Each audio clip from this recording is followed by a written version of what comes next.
Hello students, আজকে আমরা WBJE 2022 এর কোশ্চেন নাম্বার 1টা সলভ করব। দেখো এই কোশ্চেন নাম্বার 1-এ কি বলেছে। এখানে বলা হয়েছে যে একটা সিস্টেম দেওয়া আছে, সেই সিস্টেম অফ ইকুয়েশনের একটি ভ্যালু দেওয়া আছে, দেখো a, সেটা দেওয়া আছে সেই ম্যাট্রিক্সটার মধ্যে এবং তার বাইরে আইগন ভেক্টর দেওয়া আছে এবং তার বাইরে একটা সলিউশন দেওয়া আছে। মানে এই যে ম্যাট্রিক্সটা দেওয়া আছে, এই ম্যাট্রিক্সটার সাম ax ইকুয়াল টু b ফর্মে আছে।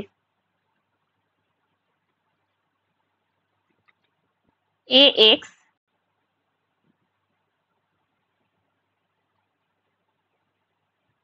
ইকুয়াল টু b, যেখানে a টা আছে দেখো একটা 3x3 ম্যাট্রিক্স আর x টা দেওয়া আছে 3x1 ম্যাট্রিক্স।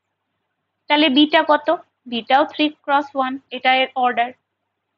এবার বলেছে এটা পজেসেস একটা ইউনিক সলিউশন, মানে এর একটা ইউনিক সলিউশন থাকবে আন্ডার হোয়াট কন্ডিশন, কি কন্ডিশনে এটার ইউনিক সলিউশন আমাদেরকে প্রোভাইড করবে।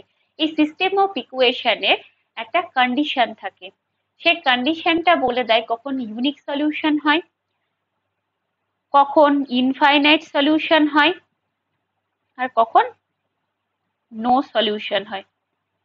ইনফাইনাইট আর কখন নো সলিউশন হয়। কখন হয়? ইউনিক সলিউশন হতে গেলে rank of the matrix equal to হতে হয় র্যাঙ্ক অফ দ্য এ বার। এই এ বার মানে হচ্ছে এ প্লাস বি, মানে এ আর বি এর ম্যাট্রিক্সটাকে নিয়ে হয় এবার। এই ম্যাট্রিক্সটাকে পাশাপাশি লিখে আমরা যখন তার উপরে রো একলান ফর্মটা আনবার চেষ্টা করি তখন যে ম্যাট্রিক্সটা পাওয়া যায় সেটা হয় এবার। আচ্ছা, নেক্সট এইটা যখন ইকুয়াল হয় তখন আমরা বলি ইউনিক সলিউশন। এটা ইকুয়াল হয় কার সাথে? ওই ম্যাট্রিক্স অর্ডার n, মানে এখানে যেহেতু 3 n অর্ডারের হলে n এর সাথে, তখন আমরা বলি ইউনিক সলিউশন। আচ্ছা, এটা যখন ইকুয়াল হয় আর এই যে দুটো ইকুয়াল হয় বলতে এর র্যাঙ্কটা আর এই ম্যাট্রিক্সের র্যাঙ্কটা এরা তো ইকুয়াল হবে, কিন্তু যে ভ্যালুটার জন্য ইকুয়াল হবে সেই ভ্যালুটা n এর থেকে ছোট হয়, n এর সমান নয়, n এর থেকে ছোট হয়, তখন আমরা বলি কি ইনফাইনাইট সলিউশন। যখন n এর সমান হয়ে যায় তখন ইউনিক হয়, যখন n এর থেকে ছোট হয় তখন হয় ইনফাইনাইট। আর নো সলিউশন কখন হয়? যখন rank of matrix A does not equal two rank of এবার ম্যাট্রিক্স। এটাকে কি বলে? এই এবার ম্যাট্রিক্সকে কি বলে? Adjoint matrix. অ্যাডজয়েন্ট ম্যাট্রিক্স, এই ক্ষেত্রে অ্যাডজয়েন্ট ম্যাট্রিক্স মানে অ্যাকচুয়ালি অ্যাডজয়েন্ট ম্যাট্রিক্স হচ্ছে যে ওই এ ইনভার্সের সাথে ডেটের মাল্টিপ্লিকেশন করে যেটা হয় সেটা। কিন্তু এক্ষেত্রে যে ম্যাট্রিক্সটা পাওয়া যাবে সেটা হচ্ছে যে আমি যেটা বললাম যে এ তার সাথে পাশাপাশি বি ম্যাট্রিক্সটাকে লিখে, এখানে বি ম্যাট্রিক্স হচ্ছে 6 4 এ আর এখানে এ ম্যাট্রিক্স হচ্ছে 1 2 4, এইরকম ভাবে পাশাপাশি লিখে এর উপরে আমাদেরকে রো অপারেশনটা করতে হবে, তাহলে যে ম্যাট্রিক্সটা পাওয়া যাবে সেটাকে বলছে এ বার ম্যাট্রিক্স, বা এ আমরা কনজুগেট ম্যাট্রিক্স বলে থাকি বা অন্য কিছু নামে বলে থাকি, যে কোনো একটা নাম বললেই হলো। এবার ম্যাট্রিক্স নর্মালি বলা হয়, যেহেতু মাথার ওপর এই দাগটা দেওয়াটাকে বলে বার দেওয়া। বার বলতে একটা জাস্ট কোন একটা রুফ টাইপের জিনিস দেওয়া। সেই এবার ম্যাট্রিক্সটা আমরা এভাবে লিখি, এর উপরে রো অপারেশন করলে তখন তো সেটা রো একলান ফর্ম হয় বা কলাম একলান ফর্ম হয়। অ্যাকচুয়ালি একলান ফর্ম হয়, রো বা কলাম সেটা ডিফারেন্ট হয়। আচ্ছা, তাহলে আমরা দেখে নিই যে এর ইউনিক সলিউশন হবে নাকি কি সলিউশন হবে। এই জিনিসটা তোমরা নোট ডাউন করে নিতে পারো যে কি হবে। ইউনিক হলে এরা n এর ইকুয়াল হবে, ইনফাইনাইট হলে লেস দ্যান n হবে, ইকুয়াল নয়, less than, completely less than. মানে এখানে n যেহেতু 3, তাহলে এরা 2 2 করে হতে পারে বা 1 1 করে হতে পারে, 3 হবে না, 3 হলে তো ইউনিক হয়ে যাচ্ছে। আর নো সলিউশন বলতে এর একটা র্যাঙ্ক বেরোবে, এর একটা র্যাঙ্ক বেরোবে, আলাদা আলাদা র্যাঙ্ক বেরোবে, দুটো একসাথে সমান র্যাঙ্ক বেরোবে না, তখন আমরা বলি নো সলিউশন।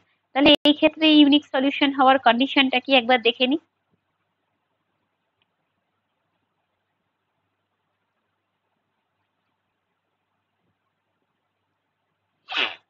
দেখো এই ম্যাট্রিক্সটাকে আমরা তাহলে লিখে এর উপরে অপারেশন করব।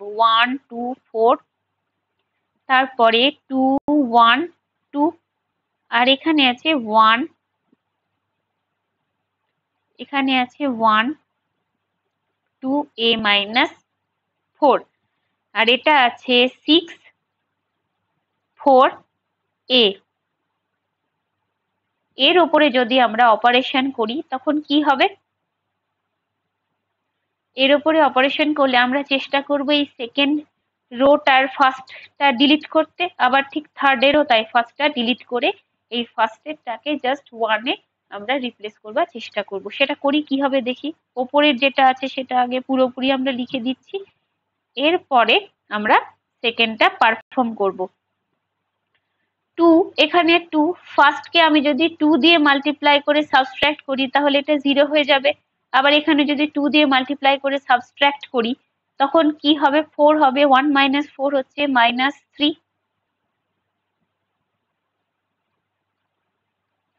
1 মাইনাস 4 হচ্ছে -3, এটা 0, এখানে হবে -3। তারপরে দেখো, তারপরে এখানে আছে 2, আবার 2 দিয়ে মাল্টিপ্লাই করলে 8 হচ্ছে, তাহলে 2 মাইনাস 8 কত হবে? -6 হবে। আর এখানেও ঠিক তাই, 4 মাইনাস 2 দিয়ে মাল্টিপ্লাই করলে 12, তাহলে 4 থেকে 12টাকে আমি সাবট্রাক্ট করে দেবো, তখন কত হবে? 4 থেকে 12 সাবট্রাক্ট করলে 8 হয়, -8 হয়, তাহলে এখানে -8 হচ্ছে। নেক্সট এখানে R3, এখানে কি অপারেশন করলাম? তাহলে R3 মাইনাস R1 একসাথে করলাম, আর এখানে হচ্ছে R2 মাইনাস 2R1, এই অপারেশনটা আমরা এখানে পারফর্ম করলাম। তাহলে এটা 0 হয়ে যাচ্ছে, এটাও 0 হয়ে যাচ্ছে, পড়ে থাকছে কে? a। রো 1 কে কিন্তু সাবট্রাক্ট করছি, তাহলে a -4 কত হবে? a -8 হবে। আর এখানে হচ্ছে a -6 হচ্ছে। এবার একটা জিনিস লক্ষ্য করে দেখো, এটা তো আমাদের a, এত দূর a, এটা তো এবার, এটা এবার ম্যাট্রিক্স। তাহলে আমরা জানি ইউনিক সলিউশন হতে গেলে কি হয়? Rank of A equal to rank of এবার। এই জিনিসটাই, এই যে এইটা লিখলাম, এই জিনিসটাই হচ্ছে এবার। তাহলে এই এবার ম্যাট্রিক্সের র্যাঙ্কটা কত? সমান হতে হবে, এবং সেটা সমান হতে হবে 3 এর সাথে, যেহেতু এখানে 3 অর্ডারের ম্যাট্রিক্স এটা। তাহলে 3 এর সাথে সমান হতে গেলে র্যাঙ্ক অফ এটা কত? র্যাঙ্ক অফ এটা হচ্ছে তোমার 2 হবে। র্যাঙ্ক অফ এটা 2 হওয়ার কথা যদি a ইকুয়াল টু 8 হয়। তো a যদি 8 হয় তাহলে র্যাঙ্ক অফ a 2 হবে। তাহলে র্যাঙ্ক অফ এবার কত হবে? র্যাঙ্ক অফ এবার 3 হবে। এই 3 আর 2 মিলছে না তো, তাহলে a ইকুয়াল টু 8 হবে না। a ইকুয়াল টু, তাহলে অপশন বিটা ক্যান্সেল আউট হয়ে যাবে, অপশন বিটা কাটা। আচ্ছা, for all a belongs to r, যদি for all a belongs to r ই বলে দেয় তাহলে তো এইটাও আসছে ওই ফর অল এর মধ্যে, আমরা তো বাদ দিয়ে দিতে পারি না এইটাকে, এইটা তো ওর মধ্যে থেকেই যাচ্ছে, তাহলে এই অপশন এটাও কাটা। আমি ওপরে কেটে দিচ্ছি, অপশন এও কাটা, অপশন বিটাও কাটা, পড়ে থাকছে অপশন ডি আর অপশন সি।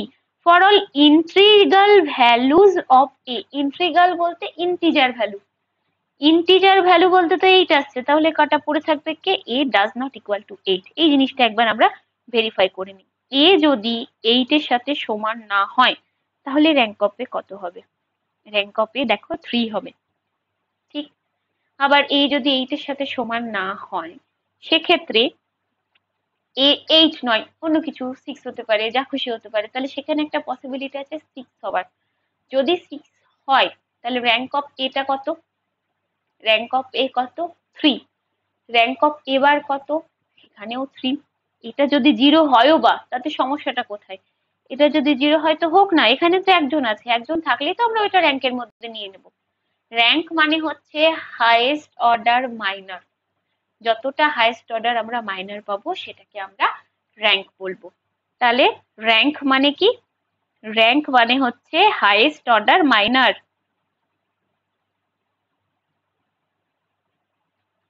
মাইনর কি? ডিটারমিনেন্ট করে দেখি। 3 অর্ডারের ডিটারমিনেন্ট হলে 3 র্যাঙ্ক হয়, 2 অর্ডারের ডিটারমিনেন্ট নন জিরো হলে 2 র্যাঙ্ক হয়, 1 1 যদি হয় তাহলে 1 হয়, এই জাতীয় জিনিসগুলো হয়। তাহলে বোঝা গেল এই কোশ্চেনটা। তাহলে এর হচ্ছে 3, র্যাঙ্ক অফ এবার কত? র্যাঙ্ক অফ এবারও 3, তাহলে এটা তো 3 এর সাথে ইকুয়াল হচ্ছে, এই কন্ডিশনটা কিন্তু স্যাটিসফাই করে যাচ্ছে। তাহলে এই কন্ডিশনটা যদি স্যাটিসফাই করে যায়, এই কন্ডিশনটা কিন্তু স্যাটিসফাই করে যাচ্ছে কার জন্য? এ নট ইকুয়াল টু 8 এর জন্য। তাহলে option D is the correct option, remaining all are wrong. তাহলে অপশন এ ইজ কারেক্ট। বোঝা গেল কোশ্চেনটা? Okay, so please all of you do share, subscribe and please stay with us and support our channel. Thank you all.